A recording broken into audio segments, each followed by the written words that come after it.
Hi అండి, నమస్తే. Today మన కిచెన్లో అయితే ఆంధ్ర స్పెషల్ గోంగూర పులిహోరను ఎంతో రుచిగా సింపుల్గా ఎలా చేసుకోవాలో చూద్దాం. ఈ పులిహోర ఒకసారి చేస్తే మళ్ళీ మళ్ళీ చేయాలనిపిస్తుంది. మరి ఆలస్యం చేయకుండా రెసిపీని మొదలు పెడదాం. అలాగే నేను ఈ రెసిపీలో పౌడర్ని కూడా కొద్దిగా మసాలా అన్నీ కూడా వేపుకొని అది ఎలా చేయాలో కూడా చూపిస్తాను. ఇప్పుడైతే నేను ఇక్కడ 2 కప్పుల గోంగూరను అయితే తీసుకొని కడిగి పెట్టుకోవాలి. మీకు కావాలంటే గోంగూర ఎర్రకడలైనా తీసి పెట్టుకోవచ్చు. నేను ఇక్కడ తెల్ల కడలు అయితే తీసుకున్నాను. పులుపుని బట్టి తీసుకోండి, మీకు ఎక్కువ పులుపు కావాలంటే అలా తీసుకోండి. ఇప్పుడైతే మనం మసాలాకి అయితే పౌడర్ను సిద్ధం చేసుకోవడానికి 1/2 టేబుల్ స్పూన్ వచ్చేసి మెంతులు, 1 స్పూన్ మినప్పప్పు, 1 స్పూన్ శనగపప్పు, అలాగే 1 స్పూన్ ధనియాలు, అలా 1 స్పూన్ జీలకర్ర, అలాగే 1/2 టీ స్పూన్ మిరియాలు, 5 వచ్చేసి ఎండుమిర్చి వేసుకొని మనం లో ఫ్లేమ్లో పెట్టుకొని ఈ మసాలా అన్నిటి కూడా ఫ్రై చేసుకోవాలి. లైట్గా ఫ్రై చేసుకోవాలండి. ఇలా లైట్గా ఫ్రై చేసుకున్న తర్వాత మనం ఒక మిక్సీ జార్ తీసుకొని వీటిని వాటిలో వేసుకుందాం.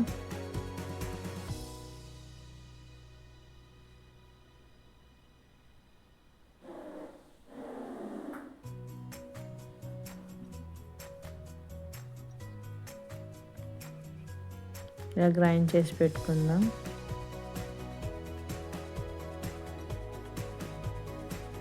చూడండి, ఇంత మెత్తగా గ్రైండ్ చేసి పెట్టుకోవాలి. నెక్స్ట్ వచ్చేసి అదే కడాయిలో ఆయిల్ వేసుకోవాలి. ఆయిల్ వేసుకొని మనం గోంగూరను శుభ్రం చేసి పెట్టుకున్న గోంగూరను అయితే దీంట్లో వేసుకోవాలండి. గోంగూర మగ్గేంత వరకు కూడా మనము వేపుకోవాలి.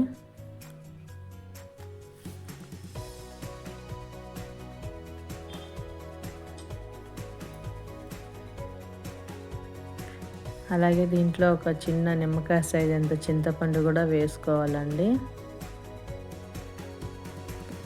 పులుపుని బట్టి మీకు రైస్ క్వాంటిటీని బట్టి అయితే వేసుకోవాలి.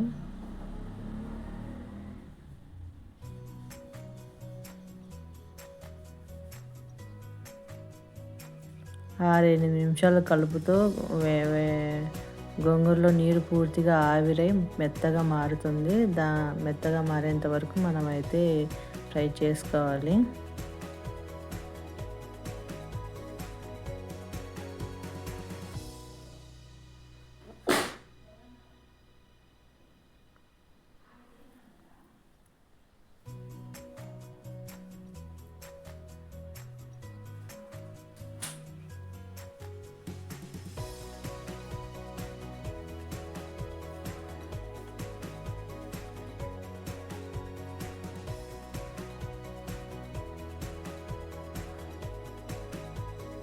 ఇలా మెత్తగా గ్రైండ్ చేసి పెట్టుకోవాలండి.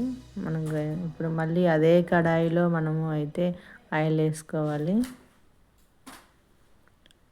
ఆయిల్ వేసుకొని ఇప్పుడు పల్లీలు అయితే వేసుకోవాలండి. పల్లీలు, శనగపప్పు, మినప్పప్పు, అలాగే ఇవి అన్నీ కొద్దిగా లైట్గా వేగిన తర్వాత మనం దీంట్లో కొద్దిగా ఆవాలు, జీలకర్ర కూడా వేసుకుందాం. ఇవి లైట్గా వేగాలండి. ఆవాలు, జీలకర్ర కూడా వేసేసుకున్నాం. అలాగే చిటపటమనిన తర్వాత మనం నెక్స్ట్ వచ్చేసి 5-6 మిర్చి అయితే స్లైసెస్గా కట్ చేసుకుని మిర్చి వేసుకోవాలి. అలాగే ఎండుమిర్చి కూడా వేసుకోవాలి. ఇవి కొద్దిగా ఫ్రై అయ్యేంత వరకు వేపుకోవాలి.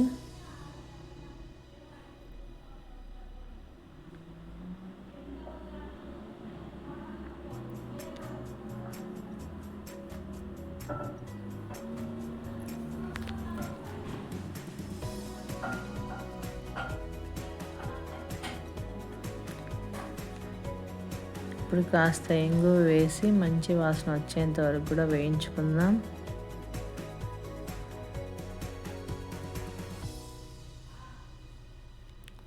ఇక్కడ ఇంగువ అయితే వేసుకున్నాను.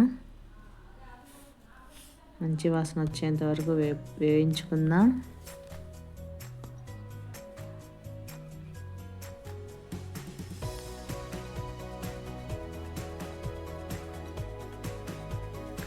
ఇప్పుడు పసుపు వేసి మళ్ళీ ఒకసారి వేపుకుందాం.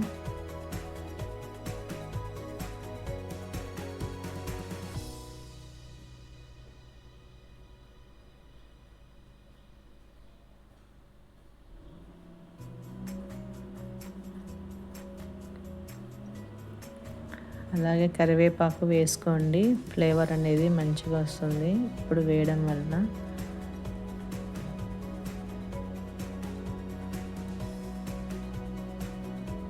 అలాగే రుచికి సరిపడా అయితే సాల్ట్ వేసుకోవాలి. అలాగే మనం ముందుగా చల్లార్చిన గోంగూరని కలుపుకోవాలి. 2-3 నిమిషాలు బాగా కలుపుతూ వేయించండి.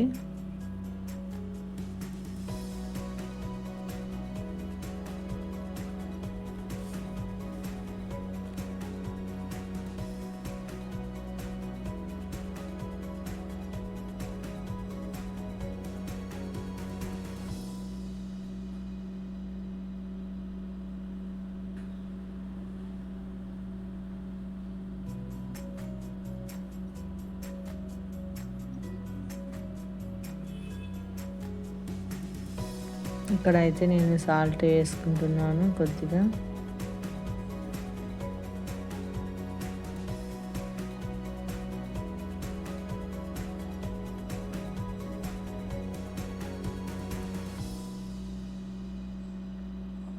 అంతేనండి, రెడీ అయిపోయింది. ఇప్పుడు చల్లార్చిన అన్నంలోకి మనం గోంగూర మిశ్రమంలోకి అన్నం చల్లార్చి పెట్టుకున్న మీద అన్నాన్ని వేసుకొని కలుపుకోవాలి. ఇలా అన్నానికి అంతటికి కలిసే విధంగా కలుపుకోవాలి.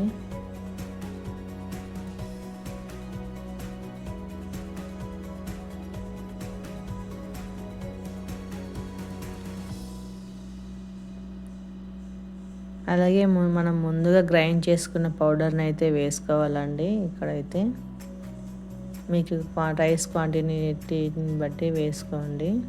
స్టోరేజ్ చేసుకున్నా పర్లేదు, ఉంటుంది, చెడిపోదు.